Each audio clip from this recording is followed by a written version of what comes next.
नमस्कार, मेरा नाम है राहुल। स्वागत है न्यू नर्सिंग क्लासेस 2.0 में। आज इस वीडियो में हम डिस्कस करने वाले हैं एक बहुत ही महत्वपूर्ण विषय जो आजकल बहुत चर्चा में है, जिसका नाम है जीएम सरसों। अब देखिए, ये विषय बहुत चर्चा में है, जीएम सरसों। तो पहले तो जीएम सरसों क्या है, चर्चा में क्यों है, इसी वक्त ये चर्चा में क्यों है, और इस पर कुछ कंट्रोवर्सीज हैं, इसका विरोध भी हो रहा है, तो वो विरोध क्यों हो रहा है, तो ये सारा का सारा हम डिस्कस करेंगे। लेकिन उससे पहले हम बात करते हैं जीएम सरसों। ये जीएम का मतलब क्या है, क्योंकि इसके बाद ही मैं ये समझा पाऊंगा कि ये चर्चा में क्यों है और इसका विरोध क्यों हो रहा है, सारी की सारी तो वो हम डिस्कस करेंगे। लेकिन उससे पहले मैं चाहता हूँ कि थोड़ा सा जीएम सरसों की हम बात करें, इसका मतलब हम समझे क्या है। तो जीएम का मतलब स्वाभाविक है, गुड मॉर्निंग सरसों तो नहीं हो सकता। जीएम का यहां पर मतलब है जेनेटिकली मॉडिफाइड सरसों। अब ये क्या है, अब देखिए, जेनेटिकली मॉडिफाइड सरसों का मतलब क्या है। ये बेसिकली एक सरसों की किस्म है। सरसों जो हम खेतों में उगाते हैं उसका आप समझिए एक नया बीज है, एक नई किस्म है। वो किस्म क्यों लाई गई है, अब देखिए, पॉपुलेशन लगातार बढ़ रही है। अब पॉपुलेशन बढ़ेगी तो उसकी जो खाद्य आवश्यकताएं हैं वो भी बढ़ेंगी, लेकिन ज़मीन लिमिटेड है। तो अगर उनकी खाद्य आवश्यकताएं मुझे पूरी करनी है तो मेरे पास उसके दो रास्ते हैं। या तो मैं क्या करूं कि जितनी ज़मीन है जिस पर मैं खेती कर रहा हूं उसको मैं थोड़ी सी बढ़ाऊं, मैं ज़्यादा ज़मीन पर खेती करने लगूं, तो प्रोडक्शन ज़्यादा होगा तो मैं कर पाऊंगा। दूसरा है कि मैं जितनी मेरे पास ज़मीन है उस पर ही मैं ज़्यादा प्रोडक्शन करना स्टार्ट कर दूँ। मैं कुछ ऐसी तकनीकें, ऐसी कुछ विधियाँ प्रयोग करूँ जिससे जितनी मेरे पास ज़मीन है उसी पर मैं अधिक उत्पादन कर सकूँ। अब जो पहला तरीका है ज़्यादा ज़मीन प्रयोग करने का, वो इस समय में संभव नहीं है, क्योंकि जितना हम वनों का नुकसान कर सकते थे, जितनी ज़मीन हम खेती के लिए एक्वायर कर सकते थे, वो हमने कर ली है। इससे ज़्यादा अगर हम वनों को साफ करेंगे खेती करने के लिए तो उससे और भयानक समस्याएं पैदा हो सकती हैं। तो ये जो पहला है उसको तो हम प्रयोग नहीं कर सकते, ज़मीन है इतनी ही है, उससे ज़्यादा अगर बढ़ाएंगे तो समस्याएं और बढ़ेंगी। तो जो दूसरा तरीका है कि हम उसी ज़मीन पर अधिक उत्पादन करें, उस पर हम विचार कर रहे हैं, उसी पर हम और रिसर्च कर रहे हैं, और इसी रिसर्च का एक सफलतम परिणाम है जीएम सरसों। जीएम सरसों का एक बीज है जो अधिक प्रोडक्शन के लिए हम खेतों में यूज कर सकते हैं। अब देखिए, जेनेटिकली मॉडिफाइड इसका मतलब क्या है। अब हमें ठीक है प्रोडक्शन बढ़ानी है, तो उसका एक तो तरीका ये है कि मैं खाद उर्वरक ये सारी चीज़ें उसमें यूज़ करूँ, लेकिन उसकी भी लिमिट है। अगर मैं बहुत ज़्यादा रासायनिक पदार्थों का यूज़ करूँगा तो वो और बीमारियाँ पैदा कर सकता है, तो वो चीज़ें खाने लायक नहीं रहेंगी। और एक उन खाद या उर्वरक का मैं प्रयोग करके बहुत ज़्यादा हद तक फसलों को बीमारियों से नहीं बचा सकता। तो इसका एक उपाय ये है कि हम फसलों के डीएनए में थोड़ा चेंज कर दें। डीएनए का नाम आपने सुना होगा, जीन्स का नाम सुना होगा, ये सारा डिस्कस करेंगे हम जैसे जैसे प्रोसीड करेंगे। तो अगर मैं डीएनए में हल्का फुल्का चेंज करके उन फसलों में कुछ ऐसे गुण विकसित कर दूं कि वो कोई भी बीमारी है जो उनको नष्ट करती है उसके प्रति प्रतिरोधक क्षमता ग्रहण कर ले, और यही हमने किया है। जो जीएम फसलें हैं जेनेटिकली मॉडिफाइड का मतलब क्या है कि हमने फसलों के डीएनए में कुछ चेंज कर दिया है, जिसकी वजह से जो बीमारी उनको नुकसान करती थी उससे वो अब बच पा रही हैं। जो कीटनाशक हम प्रयोग करते थे, जो कीट इनको नुकसान करते थे, वो कीट अब इनको नुकसान नहीं कर पा रहे हैं, क्योंकि हमने इनके डीएनए में ऐसा कुछ चेंज कर दिया है कि अब वो कीट ज़्यादा इनको नुकसान नहीं करते। तो ये जेनेटिकली मॉडिफाइड है। अब ये चर्चा में क्यों है, एक कमेटी है जेनेटिकली इंजीनियरिंग अप्रेजल कमेटी। ये जेनेटिक है, जेनेटिक इंजीनियरिंग अप्रेजल कमेटी। अब इस कमेटी का काम क्या है। अब देखिए, जो भी हम नए बीज या नए जीव बनाते हैं डीएनए में छेड़छाड़ करके, कौन सा जीव या कौन सी फसल, कौन सा पौधा प्रयोग करने के लायक है, उत्पादन करने के लायक है, ये डिसाइड करती है, उसको अप्रूव करती है ये कमेटी। और ये टॉपिक चर्चा में आया है क्योंकि इस कमेटी ने अब जीएम सरसों के उपयोग की अनुमति दे दी है। अब अगर सरकार चाहे, अगर सरकार अनुमति दे तो जीएम सरसों का प्रयोग किसान कर सकते हैं और औद्योगिक स्तर पर, कमर्शियल लेवल पर इसकी खेती शुरू कर सकते हैं। तो ये चर्चा में इसलिए है और मुझे ठीक लगा कि मैं पहले जीएम का मतलब थोड़ा सा तरीके से बताऊं, फिर इस कमेटी की मैं चर्चा करूं। इसलिए स्टार्टिंग से मैंने ये नहीं बताया कि चर्चा में क्यों है। तो आई होप यहाँ तक चीज़ें समझ में आई चर्चा में क्यों है, क्योंकि इस कमेटी ने इसको अभी अप्रूवल दे दी है। अब देखिए, यहाँ तक सुनकर आपको अंदाज़ा हो गया होगा कि ये थोड़ा सा टेक्निकल टॉपिक है, इसमें बहुत सारे टेक्निकल वर्ड्स आएंगे, लेकिन फिर भी मेरा प्रयास रहेगा कि मैं इसको बहुत ज़्यादा टेक्निकल ना बनाऊं, कम से कम तकनीकी या टेक्निकल शब्दों का इसमें प्रयोग करूं। लेकिन कुछ शब्द ऐसे हैं जिनसे मैं नहीं बचना चाहता, क्योंकि अगर मैं उनसे बचने की कोशिश करूंगा, अगर मैं उनका प्रयोग नहीं करूंगा, उन पर मैं बात नहीं करूंगा, तो हम इस टॉपिक से, इस विषय से ज़्यादा जुड़ नहीं पाएंगे, बहुत अच्छे तरीके से हम इसको समझ नहीं पाएंगे। तो कुछ तकनीकी शब्दों से मैं बचूंगा, लेकिन कुछ ऐसे हैं जो ज़रूरी हैं, जिन पर चर्चा करना ज़रूरी है, तो वो आपको मिलेंगे। फिर भी मेरा प्रयास रहेगा कि मैं उनको सरल से सरल भाषा में समझा सकूं, ताकि जो लोग तकनीकी के बारे में, टेक्नोलॉजी के बारे में बहुत ज़्यादा जानकारी नहीं रखते, वो भी इसको बहुत आसानी से समझ सकें।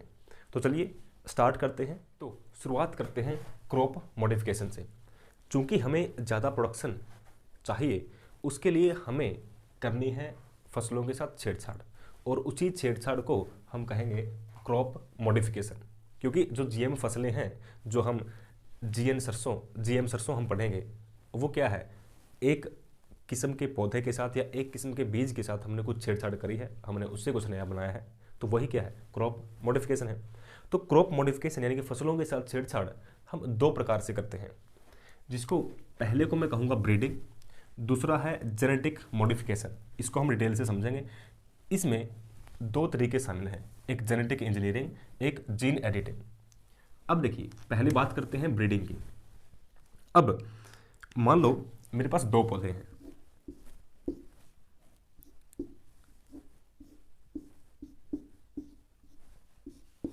ये जो एक पौधा है, इस पर जो भी फल लगता है, जो भी कुछ लगता है, मान लीजिए मटर के पौधे हैं, ठीक है। तो अगर मान लो इसके जो मटर उत्पादन की क्षमता है वो ज़्यादा है, यानी कि ये जो पौधा है, ये देखिए हैं दोनों मटर के, लेकिन थोड़ी सी अलग अलग किस्म के हैं। ये पैदावार ज़्यादा देता है, इसकी पैदावार थोड़ी सी कम है, यानी कि इसकी अगर मैं यील्ड की बात करूं तो वो ज़्यादा है, इसकी यील्ड क्या है, कम है। इसकी यील्ड तो ज़्यादा है, लेकिन इसके साथ समस्या ये है कि इस पर वायरस अटैक बहुत जल्दी करते हैं। इसकी जो प्रतिरोधक क्षमता है, जो वायरस से लड़ने, बैक्टीरिया से लड़ने की जो क्षमता है वो कम है, तो इस पर वायरसेस का प्रभाव बहुत ज़्यादा पड़ता है, यानी कि वायरस को ये झेल नहीं सकता, ठीक है, ये वायरस को झेल नहीं सकता, लेकिन ये वायरस को झेल सकता है आसानी से, ठीक है। अब मुझे क्या चाहिए, देखिए, मैं चाहता हूं ऐसा पौधा जो पैदावार भी ज़्यादा दे और वायरस से भी क्या कर सके, लड़ सके आसानी से। तो इसका मेरे पास तरीका क्या है, देखिए, मैं करवाता हूं इनका क्रॉस। क्रॉस का मतलब क्या है समझते हैं।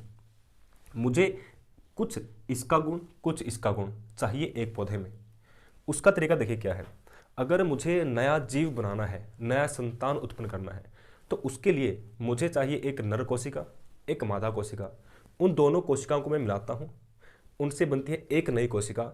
वो नई कोशिका एक नए जीव के रूप में विकसित होती है। ये बेसिक प्रोसेस है। तो अब मैं क्या करता हूँ, इसके जो फूल हैं,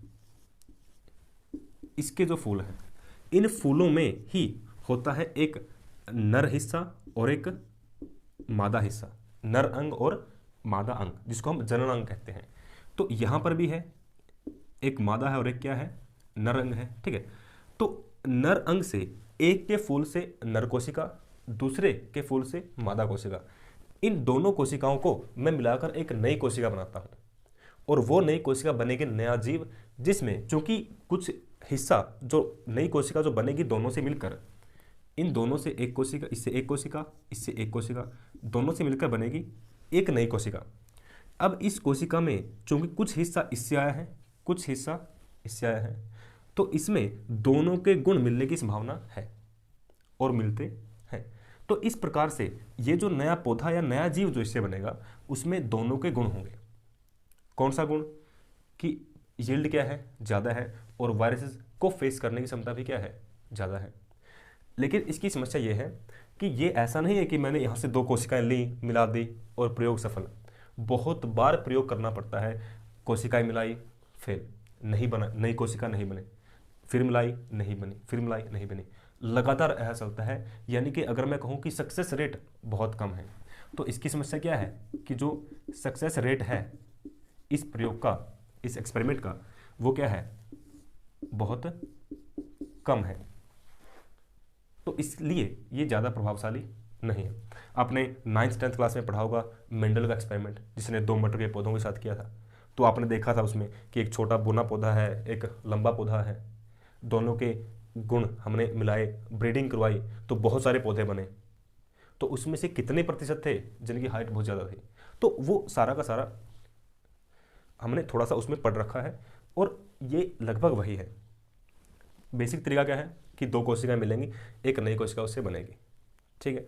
अब जो नई कोशिका होगी उसमें वो गुण होंगे नहीं होंगे, उसकी संभावनाएं, सक्सेस रेट क्या है उसका, बहुत कम है। फिर कितने लंबे समय तक वो जो कोशिका है वो सर्वाइव कर पाएगी, जीवित रह पाएगी, वो भी एक समस्या है। तो ये है ब्रीडिंग। इस जो प्रोसेस है इसको हम बोलते हैं ब्रीडिंग।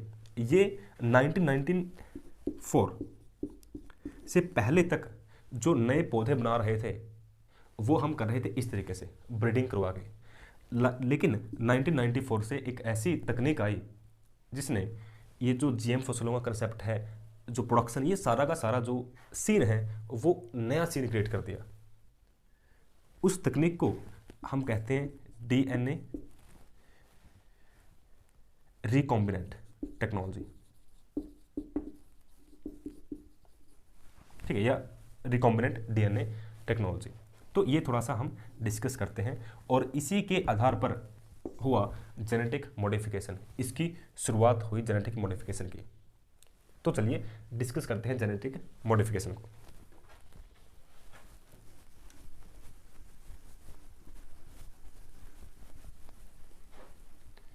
तो अभी देखते हैं जेनेटिक मॉडिफिकेशन।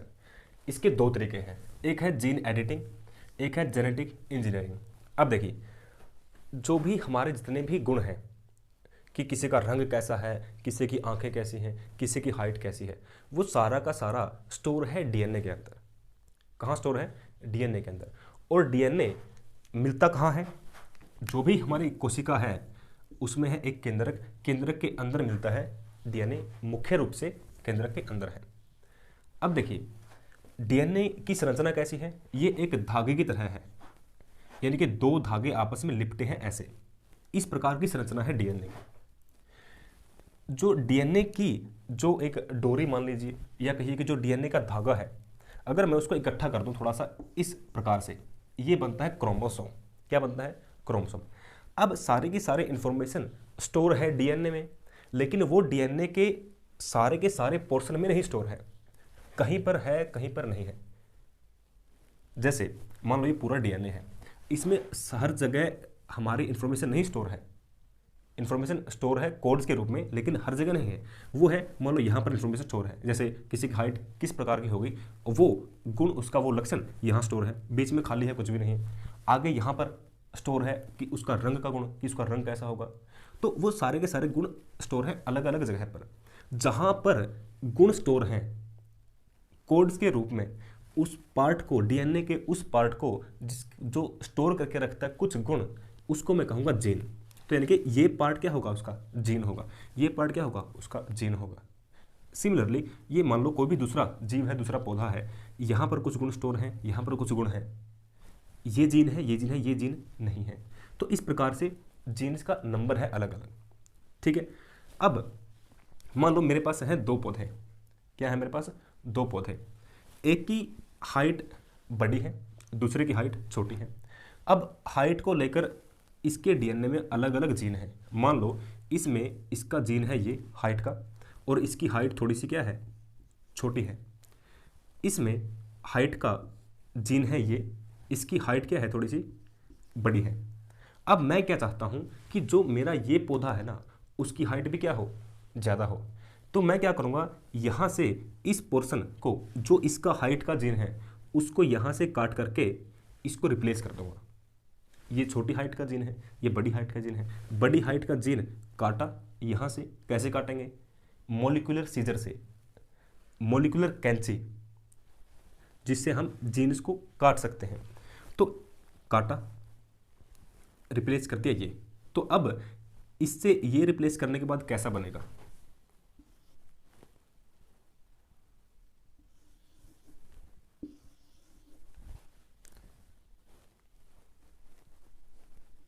तो ये मैंने बीच में रिप्लेस कर दिया ये,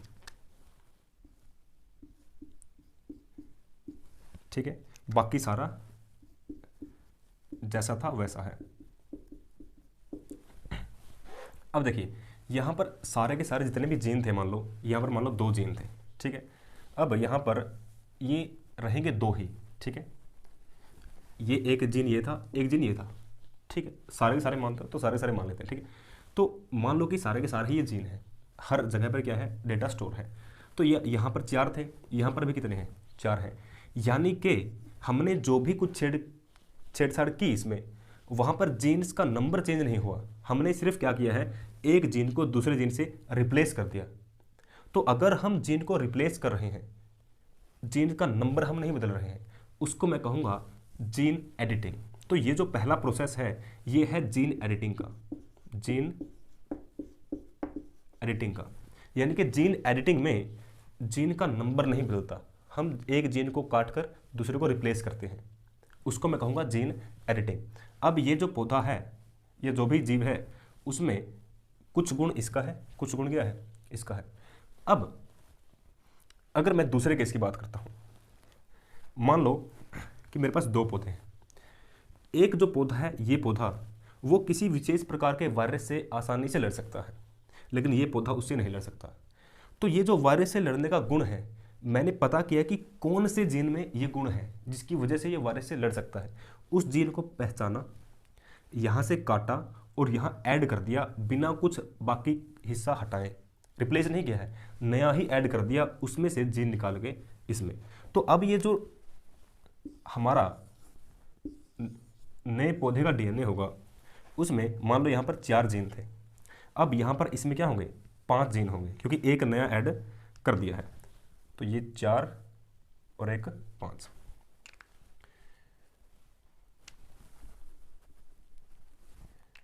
तो ये हमने यहाँ पर ऐड कर दिया है एक नया जीन, ठीक है। तो यहाँ पर मान लो 4 थे, 1 2 3 4, यहाँ पर कितने हो गए, 5। तो जीन्स का नंबर क्या है, बढ़ा है, नया जीन ऐड किया है।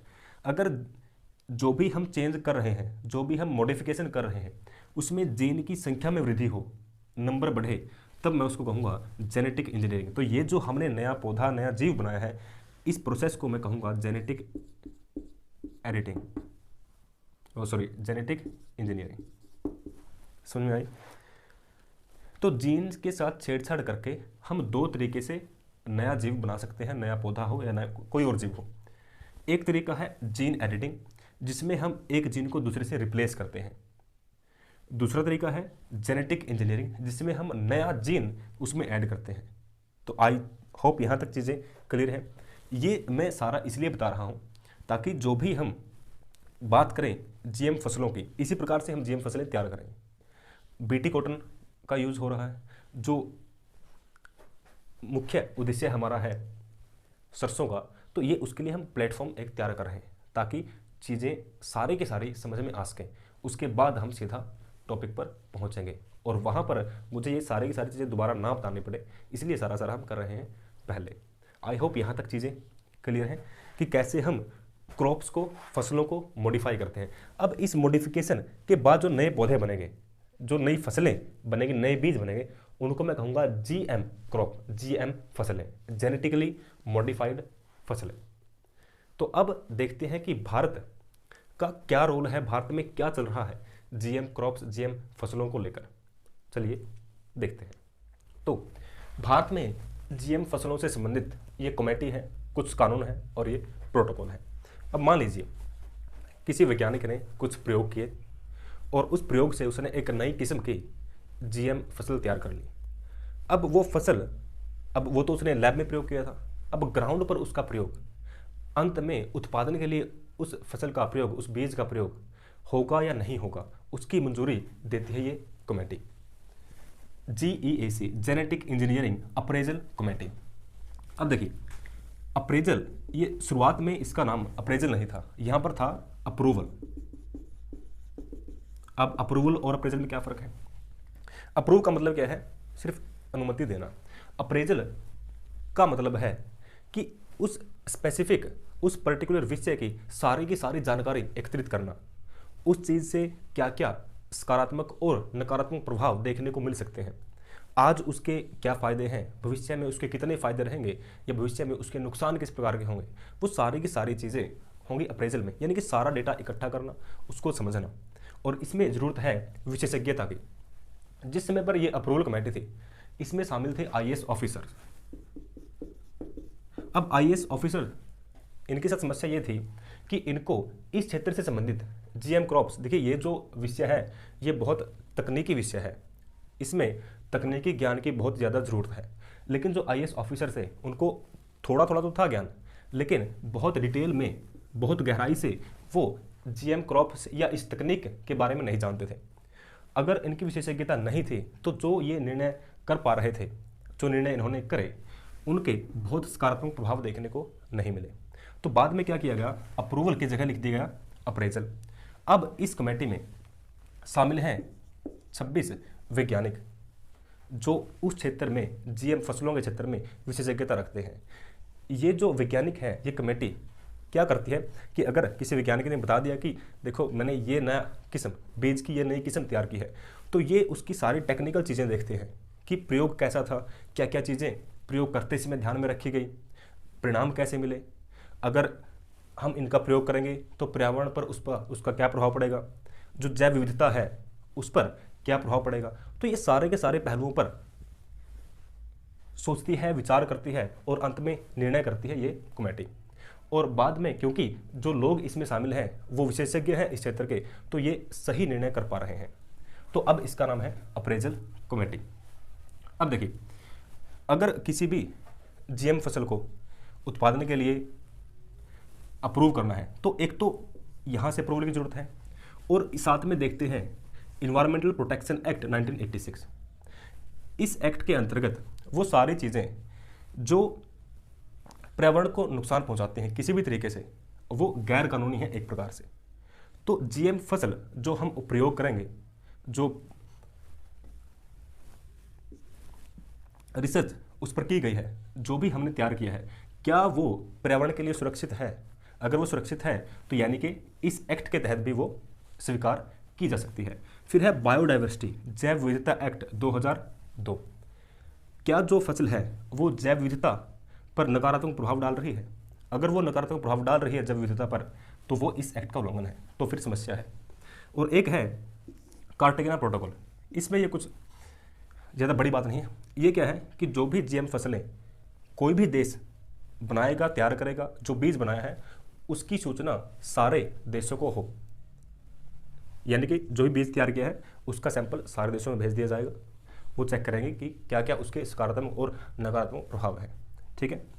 क्योंकि अगर किसी एक देश ने कोई विशेष प्रकार की GM फसल उपयोग में लानी शुरू की है तो कानूनी या गैर कानूनी तरीके से वो अलग अलग देशों में पहुंचेगी और उसका प्रभाव सारे देशों के ऊपर पड़ेगा। तो इसका मकसद ये है कि सभी देशों को उसकी जानकारी हो, फिर उस पर अगर किसी देश को लगता है कि ये ठीक नहीं है तो उस पर अलग प्रकार से चर्चा होगी, लेकिन सभी देशों को आपस में सहमतिपूर्वक जो डिटेल्स हैं, बहुत ज़्यादा टेक्निकल डिटेल्स तो नहीं, लेकिन जितनी ज़रूरत है उतनी डिटेल्स एक दूसरे के साथ शेयर करनी है GM फसलों से संबंधित। तो अभी प्रश्न ये है कि क्या GM फसलों के प्रयोग में भारत नया है? क्या अलग अलग प्रकार के बीजों के किस्म के प्रयोग में भारत नया है? तो आंसर है नहीं। 1965 और 66 ये अकाल का दौर था, भारत में भयंकर सूखा पड़ा था और भारत में स्थिति थी अकाल की। उस समय पर दो लोग जिनको आपने बहुत बार पढ़ा, बहुत बार सुना है, एन बोरलॉग और स्वामीनाथन। भारत में हरित क्रांति के जनक ये लेके आए गेहूं की एक नई किस्म और उसको हरियाणा और पंजाब के क्षेत्र में उगाया। ये प्रयोग इतना सफल था कि भारत ने उसी समय से इस क्षेत्र में अपना कदम रख लिया और बहुत सारे सफल प्रयोग इस क्षेत्र में अलग अलग बीजों की किस्म पैदा करने में भारत ने किए। और उस समय पर जो किस्म लाए थे वो थे नौरिन 10 गेहूं की किस्म। अब उसके सकारात्मक प्रभाव तो हमने देखे कि भारत बन गया आत्मनिर्भर गेहूं के उत्पादन के क्षेत्र में। पहले जिसमें भूखे मरने की स्थिति थी, इन बीजों के प्रयोग के बाद भारत एक्सपोर्ट करने में सक्षम था, तो भारत को आत्मनिर्भर बना दिया। लेकिन पर्यावरण पर भी इसके बहुत सारे दुष्परिणाम थे। जैसे हरियाणा और पंजाब में जो पानी का स्तर है वो बहुत नीचे चला गया। बहुत सारे केमिकल प्रयोग हुए खेतों में उत्पादन को बढ़ाने के लिए, जिससे जो मिट्टी थी उस पर बहुत गहरे दुष्प्रभाव पड़े। वो अलग है। जो हरित क्रांति जो हरियाणा और पंजाब में आई, उसका एक सामाजिक दुष्प्रभाव भी था जिस पर बहुत ज़्यादा बात नहीं की गई। वो क्या था उस समय पर, जैसे कि उत्पादन बहुत ज़्यादा बढ़ने लगा तो ज़मीन के मूल्य बढ़ने लगे। और उस समय पर एक पिता, या मैं कहूँ कि जो जमींदार था, तो वो एक पिता के रूप में संतान में एक लड़का चाहने लगा। लड़की की तुलना में उसकी इच्छा थी कि संतान के रूप में क्या हो, लड़का हो, ताकि उसके जाने के बाद जो सारी की सारी ज़मीन है उसको वो संभाल सके और जो मुनाफा हो रहा है वो रहे उसी के परिवार में। उसकी वजह से क्या हुआ कि संतान के रूप में लड़कों की इच्छा बढ़ी और भ्रूण हत्या जैसे मामले सामने आए और हरियाणा और पंजाब को देकर गए एक कलंक भ्रूण हत्या का, जो हरियाणा और पंजाब आज तक नहीं मिटा पाए हैं। हरियाणा और पंजाब हालांकि उस समय से अब तक बहुत सारे प्रयासों की वजह से, कुछ प्रयास सरकार की तरफ से किए गए, कुछ सामाजिक कार्यकर्ताओं ने प्रयास किए, तो इन सब के प्रयासों से हरियाणा और पंजाब में जो सेक्स रेशो है, लड़के और लड़कियों का अनुपात, वो बहुत सुधरा है। लेकिन जो कलंक लग चुका है वो समय लेगा और भी उतरने के लिए। तो ये एक सामाजिक दुष्प्रभाव इसका था, हरित क्रांति का। अब देखिए, भारत ने बहुत सारी जीएम फसलें विकसित की, लेकिन उसका प्रयोग भारत नहीं कर रहा है। भारत सरकार उसके प्रयोग की अनुमति नहीं दे रही है। उसके कुछ कारण हैं जो हम आगे डिस्कस करेंगे। लेकिन 2002 के आसपास महाराष्ट्र में क्या था, अब देखिए, जो कपास की खेती है वो अधिकतर महाराष्ट्र और तेलंगाना में की जाती है। तो 2002 के आसपास क्या हुआ कि जो कपास की फसल थी उसको एक कीड़े ने अटैक किया, एक कीट ने उस पर आक्रमण किया और वो फसलों को नष्ट कर रहा था, जिसको हम बोलते हैं बोलवर्म। तो ये इस नाम का एक कीट था जिसने बहुत नुकसान पहुंचाया। तो वहाँ के जो किसान थे वो गए कलेक्टर के पास कि सर देखिए ऐसे ऐसे बहुत सारा नुकसान हो रहा है, कुछ कीजिए। तो इन्होंने क्या किया, जो कलेक्टर थे उन्होंने कहा कि भाई ये कीटनाशक है, ये पेस्टिसाइड है, ये ले लीजिए, प्रयोग कीजिए और अपना देखिए, बचाइए अपनी फसल को। लेकिन वो इतने महंगे थे कि अगर वो प्रयोग करते तो जो प्रोडक्शन का जो कॉस्ट है, उत्पादन की जो कीमत है, जो खर्चा है, वो बहुत ज़्यादा बढ़ जाता। तो उसके बाद ऑप्शन में दूसरा ऑप्शन ये था कि बीटी कॉटन, ये कपास की एक किस्म है। इसके अंदर क्या था, इस किस्म में अगर इसका प्रयोग करते किसान तो इसके अंदर प्राकृतिक रूप से कीटनाशक मौजूद है। अगर कीट इस पर आक्रमण करेंगे तो वो कीट मरते थे, यानी कि वो नुकसान नहीं पहुंचा पा रहे थे इसको। तो किसानों के पास दो ऑप्शन थे कि वो जो परंपरागत रूप से बीज प्रयोग कर रहे हैं वो प्रयोग करें और साथ में बाहर से कीटनाशक प्रयोग करें, और दूसरा था कि ये बीज वो प्रयोग करें जिसमें प्राकृतिक रूप से कीटनाशक मौजूद था। तो इसकी वजह से क्या था कि जो एक्स्ट्रा जो खर्चा था उनका वो बच रहा था और जो मेहनत मशक्कत जो उनको करनी पड़ती वो नहीं करनी पड़ रही थी। तो उसके बाद से बीटी कॉटन 2002 से बीटी कॉटन का प्रयोग भारत में शुरू हुआ और धीरे धीरे ये जो कीट था ये गायब ही हो गया बीटी कॉटन की सफलता के बाद। अब ये बीटी कॉटन है क्या, इसको थोड़ा सा डिटेल से समझते हैं।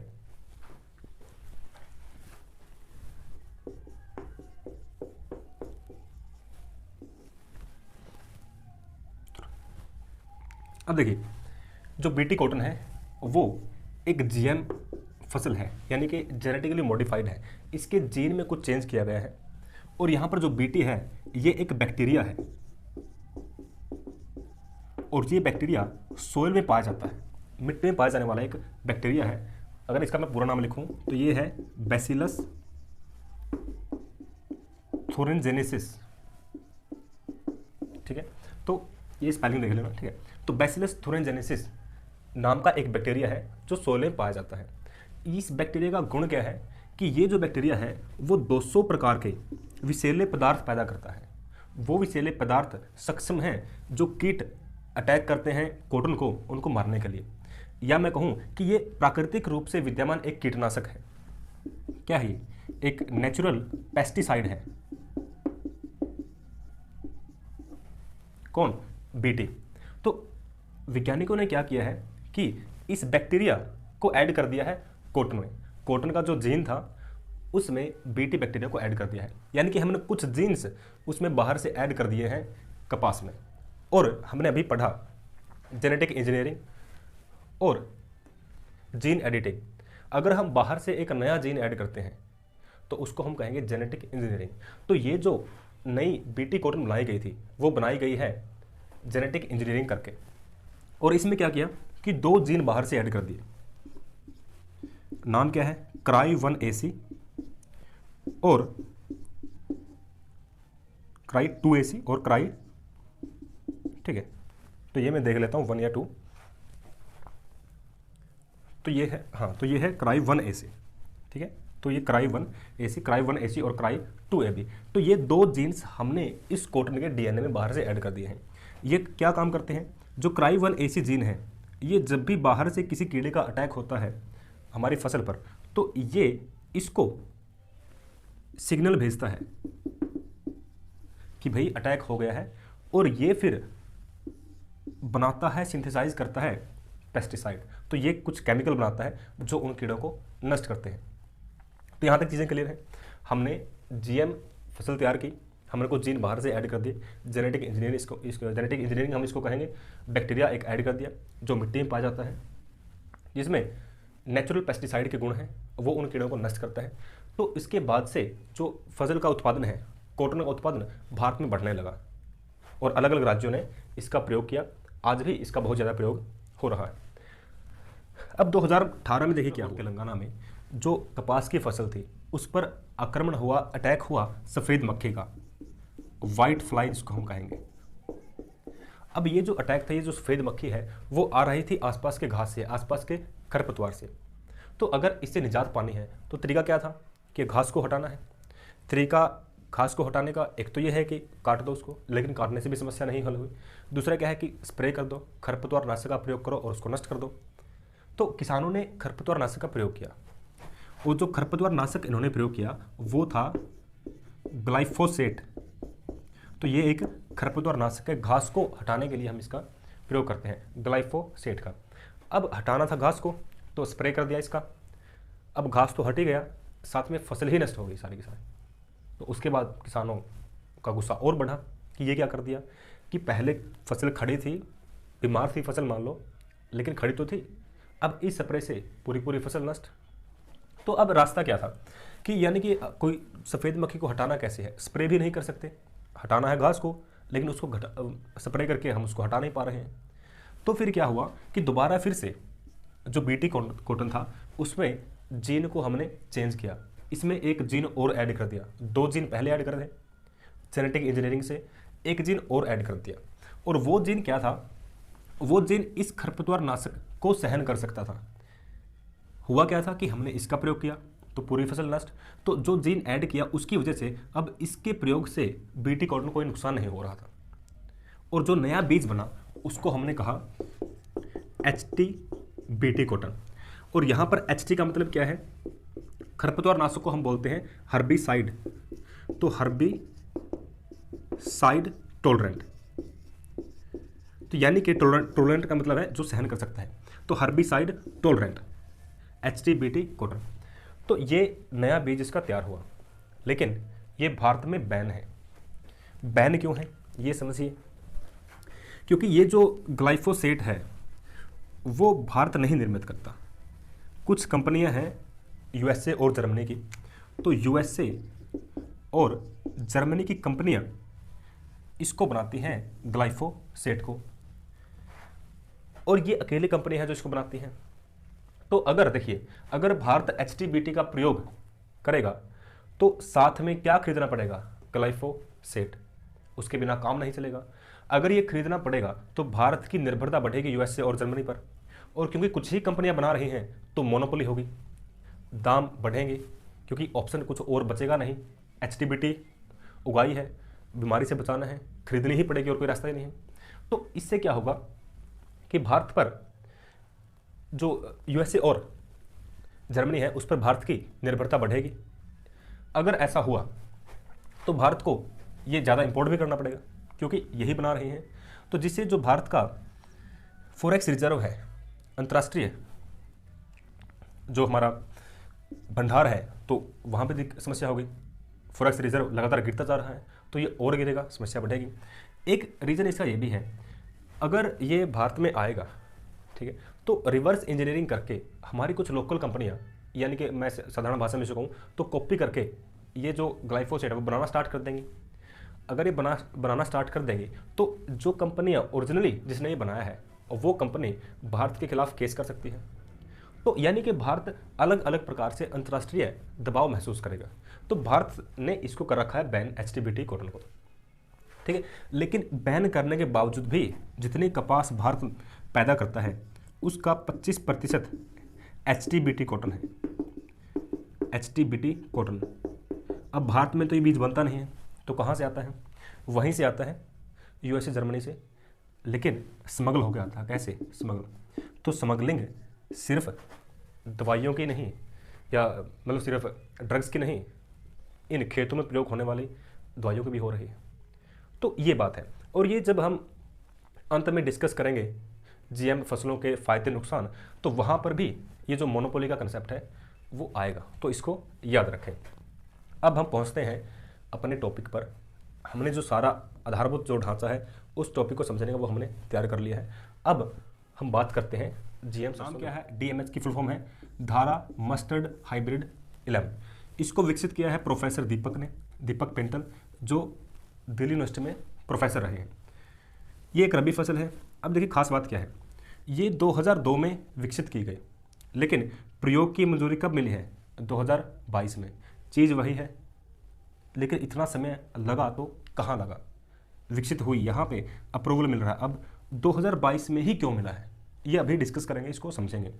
और देखिए ये है HT मस्टर्ड, यानी कि हर्बिसाइड टॉलरेंट पढ़ा है। अगर इसका प्रयोग करेंगे तो साथ में ये जो हर्बिसाइड है, ये जो खरपतवार नाशक है ग्लूफोसिनेट, जो हमने पीछे पढ़ा था हर्बिसाइड, तो ये लगभग उसी प्रकार का है। तो अगर मैं इसका प्रयोग करूँगा तो साथ में मुझे इसका ही प्रयोग करना पड़ेगा। अगर मैं इस खरपतवार नाशक का प्रयोग करता हूँ तो उसका इस पर कोई प्रभाव नहीं पड़ता, ठीक है। जैसे हमने HTBT कॉटन में पढ़ा है, तो लगभग जो वहाँ नाम लिखा है लगभग वही काम है इसका, ग्लूफोसिनेट का, ठीक है यहाँ तक। अब देखिए 2022 में इसको अप्रूवल क्यों मिला वो समझते हैं। भारत का जो विदेशी मुद्रा भंडार है, फॉरेक्स रिजर्व, जो पहले जिस टाइम पर मैं HTBT कॉटन की बात कर रहा था तो वहाँ पर हम बात कर रहे थे कि इंपोर्ट करना पड़ेगा, हमें आयात करना पड़ेगा, तो उससे वहाँ पर मैं बोलना चाह रहा था विदेशी मुद्रा भंडार, और वहाँ पर टंग स्लिप होने की वजह से मैंने बोल दिया है अंतर्राष्ट्रीय भंडार ऐसा कुछ। वो इसलिए क्योंकि मैं सुबह से IMF अंतर्राष्ट्रीय मुद्रा कोष के बारे में पढ़ रहा था, तो उसकी वजह से वो अंतर्राष्ट्रीय भंडार मैंने बोल दिया है, तो वो मेरी टंग स्लिप की गलती है, ठीक। तो वहाँ मैं विदेशी मुद्रा भंडार ही बोलना चाह रहा था। अब देखिए जो भारत का फॉरेक्स रिजर्व है वो मुख्यतः 4 चीज़ों में खर्च होता है। पहला है क्रूड ऑयल, कच्चा तेल। दूसरा है सेमीकंडक्टर्स, या मैं कहूँ इलेक्ट्रॉनिक चीज़ें खरीदने में। तीसरा है गोल्ड, और एक चौथा जिस पर बहुत कम नज़र जाती है वो है जो ऑयल है। कौन से ऑयल? खाद्य जो तेल है, एडिबल ऑयल्स। तो इन 4 चीज़ों पर हमारा फॉरेक्स रिजर्व खर्च होता है। अब क्रूड ऑयल है, इसमें हम कमी नहीं कर सकते, क्योंकि जो हमारी केमिकल इंडस्ट्री है वो क्रूड ऑयल को रिफाइन करके बहुत सारे केमिकल बनाती है, तो हमारी केमिकल इंडस्ट्री इस पर निर्भर है। तो इसको हम बहुत जल्दी कम नहीं कर सकते, तो यहाँ से तो हम इस पैसे को नहीं बचा सकते। सेमीकंडक्टर, तो ये ज़माना है टेक्नोलॉजी का, तो और भारत सेमीकंडक्टर मैन्युफैक्चर भी नहीं करता है, हालांकि इसमें प्रयास जारी है, लेकिन अभी भारत उसमें सक्षम नहीं है। तो ये चीज़ें इंपोर्ट करनी जरूरी हैं और करते रहेंगे। और गोल्ड, सोना, सोना हमारी परंपराओं का हिस्सा है। भारत सोने के बड़े आयातक देशों में से एक है।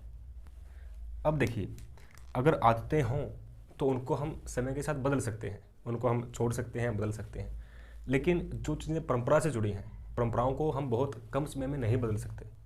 तो सोने का हमारी परंपराओं में जो स्थान है उसको अगर हम देखते हैं तो इस पर भी हम बहुत ज़्यादा हद तक लगाम नहीं लगा सकते, तो ये भी खर्चा ज्यों का त्यों रहेगा, इंपोर्ट करना ही पड़ेगा। अब सारा का सारा खेल है एडिबल ऑयल पर, खाद्य तेल। ये वो क्षेत्र है जहाँ पर भारत जो प्रयोग कर रहा है, जो भारत के पास जो संभावनाएं दिखाई दे रही हैं, उन पर अगर भारत काम करे तो यहाँ पर हम थोड़ा सा अच्छा परफॉर्म कर सकते हैं।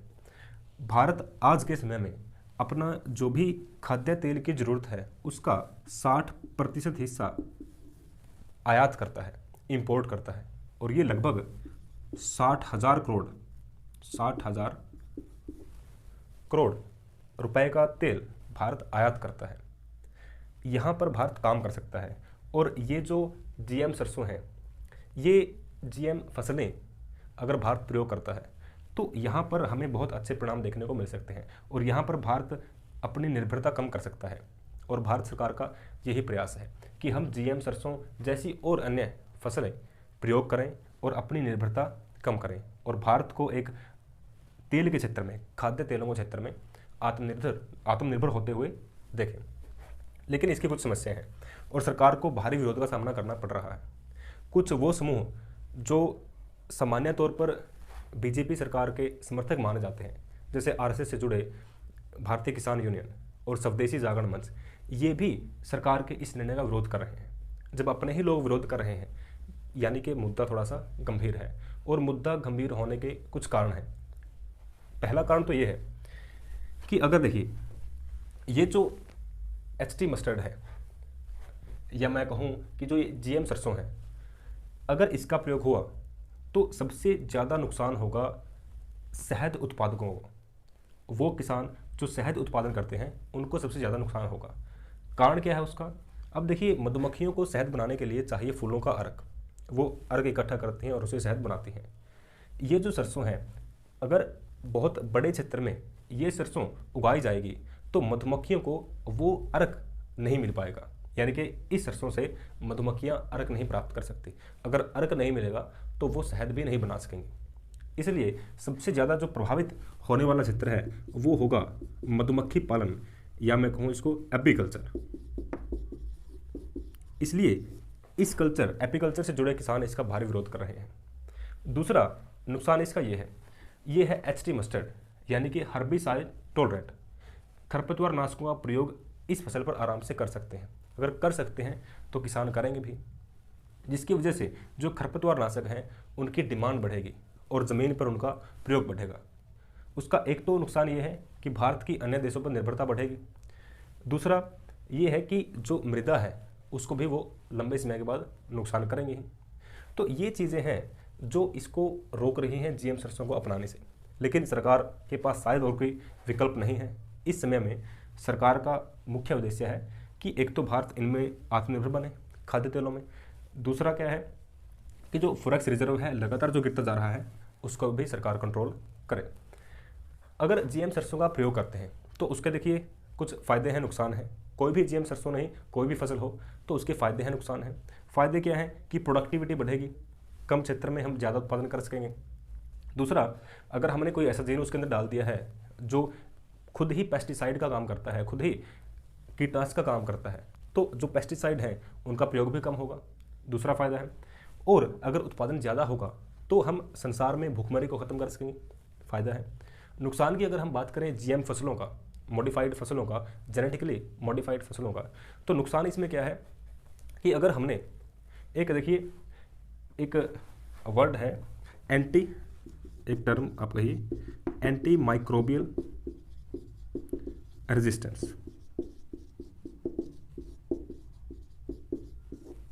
देखिए ये टर्म क्या है, किसी भी बैक्टीरिया को जब हम ख़त्म करने के लिए कोई भी दवाई का प्रयोग करते हैं, अगर हम उस दवाई का प्रयोग लंबे समय तक उस पर करते रहें तो वो खुद के डीएनए में चेंज करके उसके प्रति प्रतिरोधक क्षमता ग्रहण कर लेता है, यानी कि कुछ समय के बाद वो दवाई उस पर काम नहीं करेगी।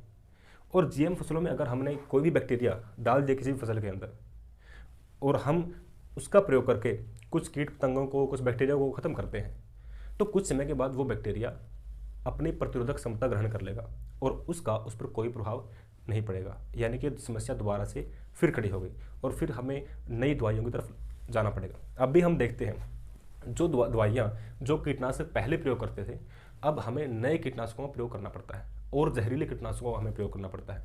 कारण क्या है कि जो हम पहले यूज़ करते थे दवाइयाँ, उनके प्रति जो बैक्टीरिया है या जिस भी जीव को हमें मारना था, उसने अपने अंदर रोग प्रतिरोधक क्षमता ग्रहण कर ली है। अब वो उसका आराम से सामना कर सकता है और इसीलिए हमें सलाह दी जाती है कि ज़्यादा दवाइयों का प्रयोग ना करें, क्योंकि कुछ समय के बाद जिस बैक्टीरिया को या जिस फंगस को ख़त्म करने के लिए हम वो दवाई ले रहे हैं, तो कुछ समय के बाद वो खुद को उस चीज़ के साथ इस प्रकार से एडजस्ट करता है, खुद में इस प्रकार के वो परिवर्तन करता है कि उसके बाद उस दवाई का उस पर कोई भी असर नहीं रहता। तो ये भी क्या है, चिंता का विषय है। तो जो भी बैक्टीरिया है, जो भी जीव है, तो उनमें एंटी माइक्रोबियल रेजिस्टेंस लगातार क्या हो, बढ़ रहा है। तो ये समस्या है जीएम क्रॉप्स के लिए। दूसरा, अगर हम इनको प्रमोट करते हैं, जैसे हमने बात करी थी एचटी मस्टर्ड की, तो इनका प्रयोग बढ़ेगा। अगर इनका प्रयोग बढ़ेगा तो दूसरे देशों पर भारत की निर्भरता बढ़ेगी। और एक खतरा क्या है, मोनोपोली का है, क्योंकि सारी की सारी कंपनियां बनाने में सक्षम नहीं है, मोनोपोली। तो कुछ ही कंपनियां इस प्रकार के कीटनाशक दवाइयों का उत्पादन करती हैं, तो उसे मोनोपोली का खतरा है। अगर मोनोपोली होगी तो वो अपने हिसाब से जो मार्केट प्राइस है वो डिसाइड करेंगे, तो भविष्य में जाकर किसानों को फिर समस्या है। तो ये कुछ इसके पॉजिटिव और नेगेटिव थी। जीएम सरसों के अलावा जितनी भी जीएम फसलें हैं, सारी की सारी इसमें शामिल है। तो फ़ायदे क्या है कि प्रोडक्टिविटी बढ़ेगी, भुखमरी को कम कर सकते हैं, कीटनाशकों का प्रयोग कम होगा। लेकिन दोबारा फिर हम देखते हैं नेगेटिव में कि बैक्टीरिया है वो खुद में चेंज कर सकते हैं, तो दोबारा फिर से हमें मॉडिफिकेशन करनी पड़ेगी, मोनोपोली का खतरा है। तो भविष्य में देखिए हमारे पास और रास्ता क्या है। अगर भविष्य की हम स्ट्रैटेजी की बात करते हैं तो वो क्या है, देखिए अभी क्या है कि भारत में जीएम फसलों को लेकर रिसर्च तो हो रही है, प्रयोग तो हो रहे हैं, लेकिन सरकार की तरफ से बहुत ज़्यादा उसमें सहयोग नहीं मिल पा रहा। अब देखिए, तो पहली तो बात यह है कि सहयोग नहीं मिल पा रहा का कारण क्या है। अगर मैं थोड़ा सा इसको और एक्सप्लेन करूं तो सहयोग नहीं मिल पा रहा क्योंकि सरकार जो है वो फील्ड ट्रायल की अनुमति नहीं दे रही। किसी वैज्ञानिक ने कहा कि सर मैंने ये बनाई है, ये नया बीज मैंने बनाया है, नई फसल मैंने बनाई है जीन में चेंज करके, तो मुझे ऐसा एरिया चाहिए जहाँ पर मैं एक्सपेरिमेंट कर सकूँ और कुछ सालों तक उसको मैं देख सकूँ, उगा सकूँ फसल को। तो वो एरिया सरकार उसको नहीं प्रोवाइड कर रही है, यानी कि सरकार जो फील्ड एक्सपेरिमेंट हैं उनको नहीं अलो कर रही है। तो सबसे पहला तो कदम यही हो कि जीएम फसलों के लिए फील्ड एक्सपेरिमेंट्स की अनुमति मिले, वो जो सुविधाएं चाहिए किसी भी वैज्ञानिक को, किसी भी संस्था को, वो सुविधाएं उनको दी जाएं। दूसरा, एक ऐसी व्यवस्था हो जैसे जिसको हम बोलते हैं इन्वायरमेंट इम्पैक्ट असेसमेंट, कि कोई भी फसल है उसके पर्यावरण पर किस किस प्रकार के सकारात्मक और नकारात्मक प्रभाव पड़ सकते हैं। अब के समय में क्या पड़ रहे हैं, वैश्विक परिस्थितियों को देखते हुए भविष्य में क्या उन पर फर्क पड़ सकता है, क्या प्रभाव उन पर पड़ सकता है, वो सारी की सारी चीज़ें देखी जाएं। दूसरा ये है इन्वायरमेंटल इम्पैक्ट असेसमेंट हो, इसको हम ज़्यादा से ज़्यादा प्रमोट करें। तीसरा है ट्रिपल पी, जिसको हम बोलते हैं पोल्यूटर पेज प्रिंसिपल, यानी कि अगर हमें लगता है कि कोई भी प्रोजेक्ट है जिससे बहुत ज़्यादा क्या होगा, पोल्यूशन होगा, तो वो जो पोल्यूशन कर रहा है उसी की जिम्मेदारी है उस पोल्यूशन को कंट्रोल करना। तो ये कंसेप्ट ये बोलता है पोल्यूटर पेज प्रिंसिपल। तो इसको भी क्या करे, सरकार प्रमोट करे इन चीज़ों को। तो इसके बाद से क्या होगा, क्योंकि देखिए जीएम फसलें रिक्वायरमेंट है, ये तकनीक है, इसका बहुत अच्छे तरीके से प्रयोग किया जा सकता है और इंसानियत को बहुत फ़ायदा इससे मिल सकता है। इसलिए सरकार इससे कदम अपने पीछे ना खींचे, बल्कि जो वैश्विक परिस्थितियां हैं उनको थोड़ा सा एनालाइज करके सारे के सारे इसके पक्ष देखकर, पहलू देखकर इनको प्रमोट करने के पक्ष में भी काम करें। तो ये हमने पढ़ लिया है जीएम सरसों का सारा। हमने कोशिश की है कि जो भी इसके पक्ष विपक्ष हैं वो सारा के सारा हम डिस्कस करें। हमने शुरुआत करी है बहुत ही बेसिक से, और कोशिश रही कि जो भी इसमें टर्म यूज करी हैं वो सारे के सारे आपके दिमाग में क्लियर हों, बिल्कुल आपके आसानी से समझ में आए, और मुझे आशा है कि मैं इसमें सफल रहा हूँगा। अगर आपको वीडियो अच्छी लगी हो then please do share and subscribe to our YouTube channel. इसी प्रकार की वीडियोज़ आपको लगातार मिलती रहेंगी और समय के साथ कंटेंट में और अच्छा इंप्रूवमेंट आपको देखने को मिलेगा। चलिए आज के लिए इतना ही। Thank you and have a nice day.